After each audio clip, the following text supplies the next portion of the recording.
Hello, everyone. My name is David Brown, and this is going to be Group 6A's final project review. In almost every review from our first project, people mentioned that we had a technical error where one of our presenters' picture had frozen on screen while the audio continued. To fix this, we had a much more thorough quality assurance check of the presentation prior to submission. Between 1880 and 1930, the number of engineers working at corporations surged by over 3,000%. By 1925, almost 75% of all American engineers worked at a corporation. In that same time, 66 to 75% of engineers were able to work their way into management within 15 years of completing their school or training. This is a lot less than doctors, lawyers, teachers, or members of the clergy.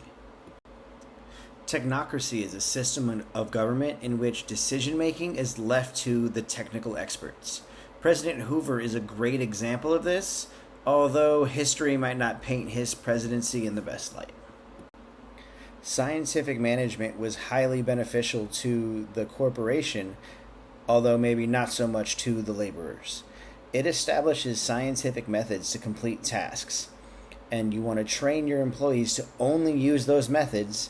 Have your managers ensure that they're only using these methods, which helps reduce the amount of time and increase the amount of work completed. Thank you for your time. I will be followed by Mondi Tucker.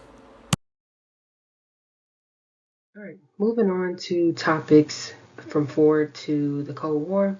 Henry Ford's assembly line, it changed how fast weapons and vehicles could be made in World War One, which showed the industry could switch to military production awfully quickly. President Herbert Hoover, he trained as an engineer and he used his skills to organize huge food and supply efforts, which proved that engineering knowledge could help solve big national problems and not just build machines. Charlie Chaplin's Modern Times poked fun at factory life and showed the stress of nonstop efficiency. And this is the same focus on production that supported wartime manufacturing later on.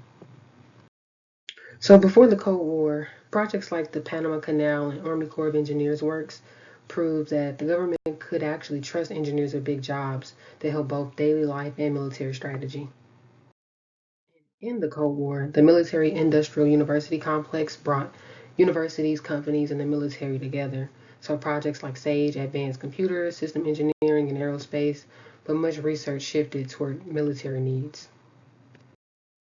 So this close connection raised some concerns. Some engineers worried that focusing too much on weapons left less time and funding for public projects, which sparked debates about professional ethics and student protests. Thank you, everyone, and I will be followed by Nick Holman. Hello, I'm Nick Holman. The Forging of an Engineer's Conscience was an article written in Spark magazine in 1971.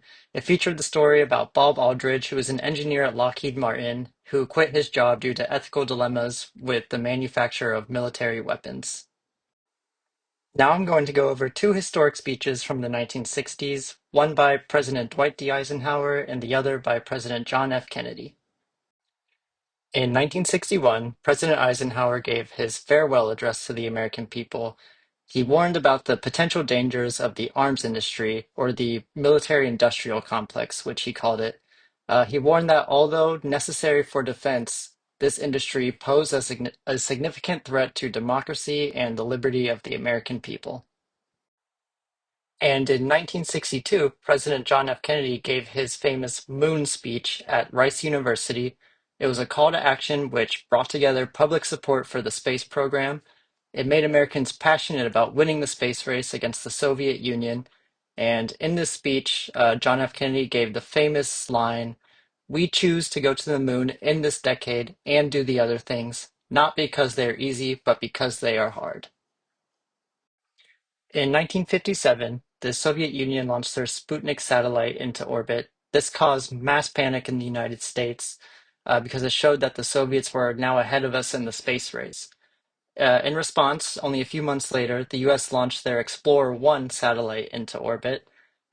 This then restored the public's confidence in the United States' ability to keep up with the Russians in the space race. SAGE was a massive network of radars and command centers. It was the first air defense network that used real-time computing to show results on the screen. It was the first computer system that really had a built-in screen. And then users would use this sort of light gun, and they would use it as a kind of a mouse that we have modern day. And you can see that on the picture.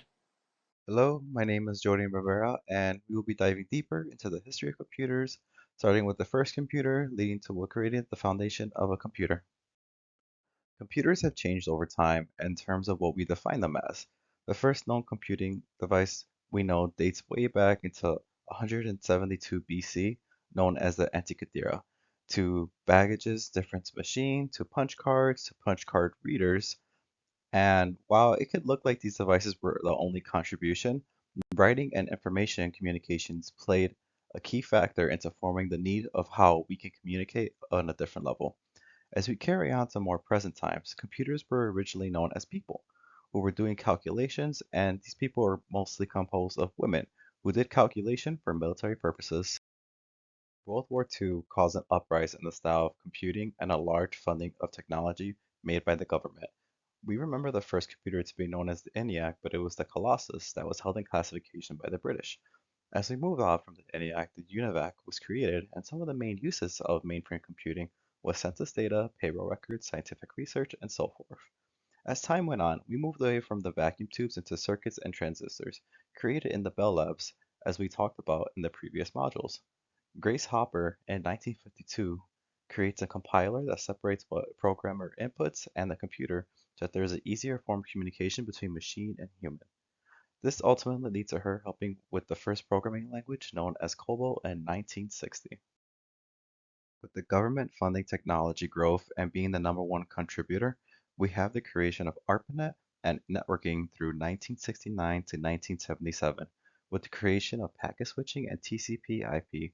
While this is mainly used in terms of military information transfer, it became the idea of the internet that was not of the interest of big companies like AT&T until later on with the creation of the World Wide Web.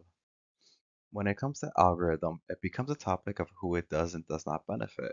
While they are designed by engineers, it's mainly for private use, commercial use, and for profit, which creates an effect of the power to become more powerful. As search engines were created, it creates an issue since the main goal of search engines is to make money, and it leaves a lot of opportunity for social bias and conflicting ethical issues. An example of this would be in the Tech Talk with Sophia Noble, who spoke on the idea of beauty, and the search engine's results pulled images of people and other things that can be viewed as beautiful. A combination of algorithm and search engines creates individuals with a similar hive mind causing a split from different perspectives on topics or ideas.